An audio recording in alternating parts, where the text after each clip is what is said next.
এই দেখেন আজব একটা বাংলাদেশের মানচিত্র। এই যে সিলেটের কথা বলি, সিলেট কিন্তু একটা বিভাগ, ঠিক আছে?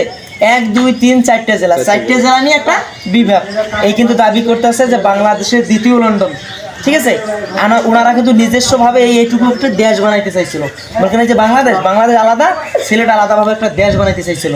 4টে জেলা নিয়ে যদি এত গর্ব করতে পারে, তাহলে আমাদের রংপুর বিভাগে 1 2 3 4 5 6 7 8টা জেলা, 8টা জেলা নিয়ে আমরা কি একটা দেশ গড়াইতে পারবো না? অবশ্যই। আমরা কি দোষ করছি? আমাদেরও মনে করেন এটা একটা দ্বিতীয় লন্ডন, ঠিক আছে?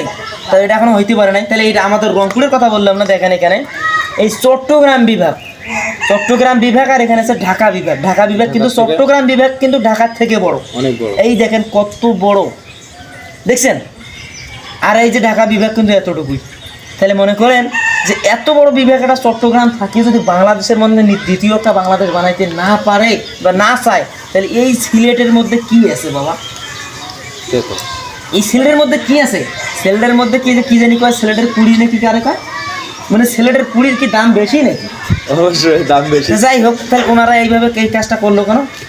আমি চাই কি জানেন, ওনারা যে বলে যে দ্বিতীয় লন্ডন, অথচ কিন্তু পানি দিয়ে ডুবি থাকে। আমাদের রংপুরের মধ্যে পানি আছে না, আমরা যতটুকু পানি মনে করেন আমাদের এদিক থেকে যায় ওদিক দিয়ে বাড়ে। তাহলে আমরা কোন সর্বপ্রথম আমরা হেড আছি না? অবশ্যই। কলমের হেড না খোলা পর্যন্ত লেখা যায় না। আমরা কিন্তু হেডের মধ্যেই আছি। তাও আমরা কখনো দাবি করছি যে আমরা দ্বিতীয় লন্ডন? না। আমাদের মধ্যে আমাদের রংপুরের শহর আছে না, আছে। কত বড় একটা শহর।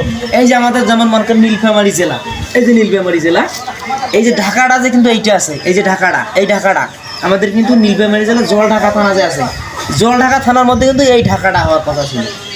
সর্বপ্রথম খুঁটি কিন্তু ঢাকার কাটছিল এই আমাদের জলঢাকা থানাতে। তা আমাদের যদি গেলে জলঢাকা থানাতে যদি গেলে ঢাকাটা নির্মাণ হইতো, তাহলে এর মতো ছেলেটেরা খাওয়া আমাদের রংপুরে থাকতো না, সর্বপ্রথম টপে থাকতো কে? রংপুর। রংপুর বিভাগ। এই কারণে বন্ধুরা, রংপুর বিভাগকে কখনো ভুলবেন না। রংপুর বিভাগের একটা 80 বছরের বুড়া কিন্তু অন্যান্য বিভাগের 18 বছরের যুবকের থেকে শক্তিশালী হয়ে থাকে, ঠিক কিনা? ঠিক কিনা?